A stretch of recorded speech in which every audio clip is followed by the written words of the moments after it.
그 안철수가 너무 이상한 사람이라서 그랬던 거 아닐까요? 나는 남수주가 안 했다, 네가 했다. 아 지금 솔직히 말해서 자유한국당 뭐 하고 싶은 거예요? 끌어들여가지고 세를 넓히고 싶은 거 아니에요? 서로 시너지 효과를 낼수 있죠. 시너지 아니야, 먹고 싶은 거지. 이게 당신은 내 팔이랑 지금 이 얘기를 하면서 솔직히 창석이한테 해외여행 갔다 와가지고 방송국 그래서 토론아 방토왕. 결국 자연스럽게 그러면 힘을 합쳐야 된다. 힘을 합칠 수 있을 것 같아요. 총선 전에 보수들이. 지금 보수가 사실은 그 어떤 선거보다 보수가 많이 쪼개져 있는 상황이고, 오히려 민주당은 사상 선거 최초로 정당명을 바꾸지 않고 처음 임하는 선거예요. 뭐 할 수도 있겠지. 어디까지 가능하다고 보세요? 통합은 불가능하다. 이렇게. 할 수도 있겠죠. 내가 그냥 무심하게 얘기하는 건 뭐냐면 뭐 하든 말든 뭐 이런 거. 아, 그런 느낌으로.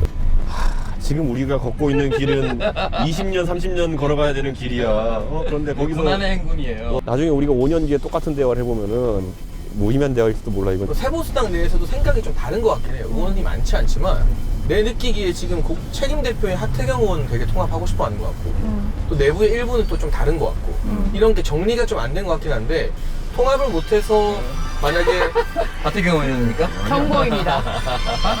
그런 유승민 의원이 대구 출마하는 것도 너무 좀 실망스럽고 개인적으로는 불출마를 선언하건 수도권 험지에 나오시건 그런 모습 보여주면 통합에서의 주도권도 세보수당이 확 잡을 수 있었는데 대구 동구가 본인에게 제일 험지 왜 이렇게 대구를 집착하는지 개인적으로 잘 모르겠고 유승민 의원이 대구 출마를 결심하는 이유는 딱 한 가지죠.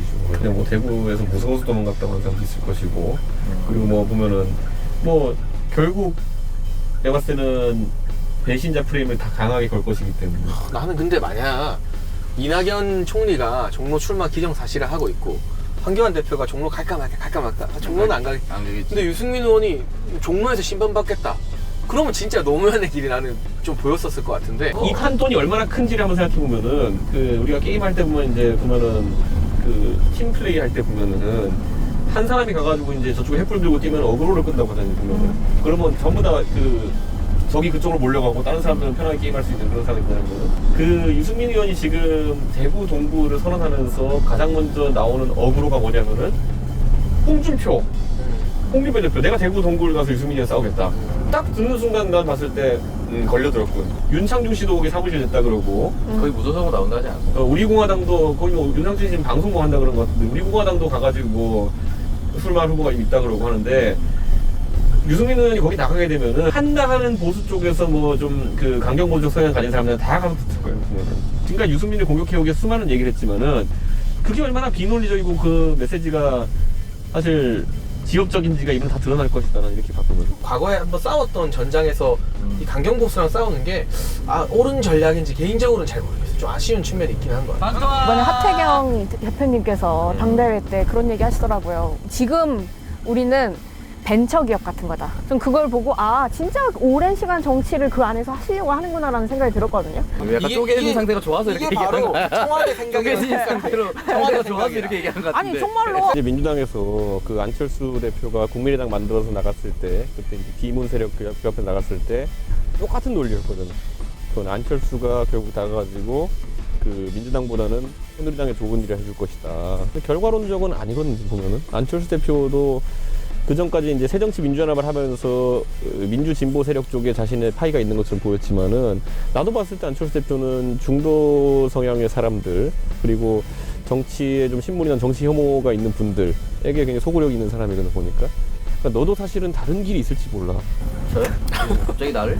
너의 난 일반 당원이야, 일반 당원. 그러니까 너의 그런 어떤 성품이라는 게 지금부터 뭐 좋은 사람들과 교류하면은 좀 밝은 세상으로 갈 수 있잖아. 나 지금 나쁜 사람들과 교류하고 있으니까. 컴컴한 데서 자꾸 잘못된 방송 이런 거 보고 이러면서 지금 아니 내가 이게 왜냐면은 우리가 이제 야구팀 좋아하는 거 있어가지고 거기에 논리적인 사람 별로 없잖아. 교회 같은 것도 왜 교회 가면 보통 집에 가까워서 뭐 이런 게 나오는 것처럼 당이라는 것도 우리가 사실 굉장히 이념적이고 철학적인 그 집단체인데도 불구하고 왜 새누리당 해요? 이러면은 뭐 사실 그렇게까지 뭐 정책을 따져서 하는 건 또 아니에요 보면은. 우리 녹색다운들은 달라. 우리 그래서 녹색다운들은 정책 보고 해요. 제가 한 질문이 이상한 사람들인 거예요. 그러니까 논리적이고 합리적인 당인 거죠. 제가 한 그래서 질문이 녹색당이 굳건한 거예요. 지금 솔직히 근데- 말해서 자유한국당 뭐 하고 싶은 거예요? 끌어들여가지고 세를 넓히고 싶은 거 아니에요? 서로 시너지 효과를 낼 수 있다는 거죠. 뭔 감동의 시너지 아니야? 통합. 먹고 싶은 거지. 넥타이도 빨간 거 주고. 아니야 황교안과 유승민이 손을 잡으면 잘 될 것이다. 나는 굉장히 나이브한 생각이라고 했거든.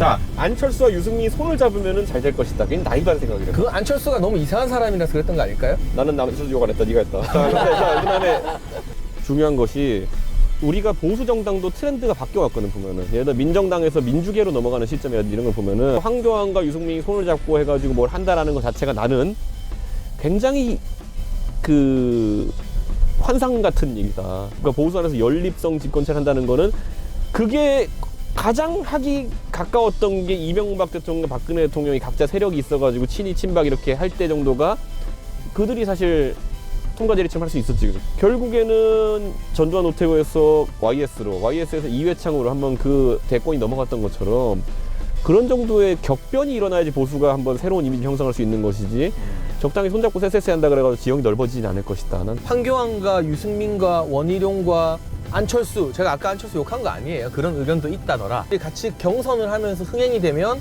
그것만큼 큰 변화가 어디 있을까? 자, 우리가 그냥 상식선에서 그냥 황교안 대표가 예를 들어 더 뭐 나이가 있고 저 기존적인 보수층을 대변해 아니면은 유승민 대표가 더 기존적인 보수층을 대변해. 지금은 황교안 대표가. 그러니까 그럼 이 상황에서 만약에 연합해가지고 총선을 이기든지 아니면은 면피할 정도의 성적을 거둬. 그러면은 사람들이 변화에 대한 열망이 강할까 아니면 기존의 보수 성향을 강화하려는 성향이 강할까? 많은 사람들이 기존대로 하려고 하겠죠. 이거는 황교안의 공이다. 선방했다, 선방했다, 선방했다 이렇게 하고. 큰 그릇이고 큰 뜻을 품고 계신 거예요. 야, 진짜 서로 진심으로. 야 동상사무의 자본의 논리야. 난 동상사무입니다. 녹색당도 마찬가지로 수건으로 와서 생각해. 아, 근데 다른 목표를 위해서 아니, 아니, 연대를 막 연대가 막 아니, 녹색당과 20년을 세번수당이 연대. 아니 녹색당 건데 왜 맨날 막 10년쯤 철지나 무슨 막 페미니즘이나 이런 거 들고 가지고 하냐고. 아니 근데 다당제 사회에서 여러분 시작할 때 이런 작은 너무 갸냘픈 잘해요. 목소리가 네, 네. 20년 그래요. 지나면 집권 세력이 이 됩니다. 결국 민주당에게 다 사이로 총선 때 떠먹여 주는 힘내라. 거예요. 지금 이 얘기를 하면서 솔직히 창석이한테 해외여행 갔다 와가지고 이재명 뭐라고 할게? 이재명? 차라리 이재명 지사 편을 들라고? 내가 왜냐면 난 이재명 지사의 정책에 대한 동의 안 하는 게 굉장히 많아요. 동의하지 않는 게 맞다고요? 거의 동의 안 하지. 거의 동의 안 하는데 문재인 정부가 이제 집권 후반부로 가면서 어느 정도 이제 지금까지 만들었던 본인의 진보의 아젠다들에 대한 동력을 상실하게 되면은 그것을 계승하는 것보다는 그것과 굉장히 상반된 형태의 완전 다른 영역으로 구축하는 사람이 아마 굉장히 신선하게 받아들일 것 거의 다 같은데. 그랬어요 사실은. 그러나 이재명도 김대중 노무현도 너무한 거. 그러나 이재명 지사는 이제 법원의 냉철한 판결을 받을 거기 때문에 그러니까 그거 하는 동안에 법원 하는 문제입니다. 동안에 법원 하는 동안에 네팔 가지고 뭐 손이나 흔들고 이러고 있어요. 한국의 산에 가면 되지 왜 계속 네팔 가서 얘기가 없어. 안철수 전 대표한테 2번이나 문자를 보냈다고 그러시더라고요. 2번 다 답장을 못 받고 씹었다고 그러시던데 안철수 대표랑 연락이 되십니까? 제가 그래서 하도 답답해가지고 안철수계 의원님들 저희랑 다 개인적으로 친한 분들이지만 물어봤어요. 그거. 아니 대한민국에 보면은 나는 뭐 친박 같은 사람들은 보면은 감옥에 있는 분을 팔아가지고 정치한다. 그리고 박지원 의원 같은 분은 돌아가신 분의 이념을 바탕으로 정치를 한다. 그럼 도대체 당신들은 뭔데 살아있는 사람이랑 연락이 안 되냐? 아니 난 이게 무슨 상황이냐 이렇게 했는데 그분들도 아 그러네. 나도 우리도 좀 답답해 이렇게 얘기하시더라고요. 근데 항상 나한테 20% 정도는 고정 지지층이 있는 것 같다. 근데 이걸 넘어서려니까 이 두 가지를 기반으로 해가지고 쉽지가 않다라는 걸 이제 인지를 했을 것 같아요. YS처럼 호랑이 잡으면 호랑이 굴에 들어가든지 무슨 판단을 해야 될 텐데 그걸 하려면은 전환기에 있어가지고 예를 들어 지금 뭐 이건 그냥 내 추측인데 본인이 국민의당에서 같이 했던 의원님들하고도 이 길을 같이 갈 수 있을까? 라는 고민이 있었을 거고. 안철수 유승민의 바른미래당 조합에 엄청 기대감을 많이 가졌었는데 이거 정말 핵폭탄급 시너지가 날 수도 있겠다. 근데 아쉬웠고 결국에는 실패한 결혼이 됐잖아요. 이제 이혼 수순을 밟은 건데. 그거야 손학규 대표가 갑자기 본인이 엄청난 존재감을 발휘하니까 그렇지. 근데 결과적으로 안철수나 유승민 둘 다 자꾸 함께하는 사람을 늘리는 정치가 아니라 자꾸 좁은 길로 가는데 그게 우리 정치가 잘못돼서 그런 건지 아니면 두 사람이 정치를 잘 못해서 그런 건지 그 부분에 대해서는 어떻게 생각해요? 그 사람 관리나 아니면 세를 불리는 개념에서 그거에 대해서 독보적인 스킬을 가진 사람 나는 김무성 대표라고 보거든요. 김무성 대표 같은 사람이 독보적인 스킬을 갖고 있는데 그렇다고 김무성 대표가 하는 정치가 많은 사람의 공감을 받느냐? 쟤를 어떻게 들었지? 밥 잘 사주나? 아니 그냥 김무성 대표는 마냥 편해. 마냥 편한 거야. 그때 가방 이렇게 하는 거 보면서 이게 뭐 사람들이 저렇게 노르패스. 김무성 대표는 그냥 모든 게 자기가 책임주의예요. 보면은 내가 그래가지고 니한테 가방은 던질 수 있겠지만 나중에 니 결혼하면 그래 축의금을 한 1,000만 원 던져주고 이런 거야 보면은. 그러니까 어떻게 보면 약간 보수 정치를 보스. 하는 건데.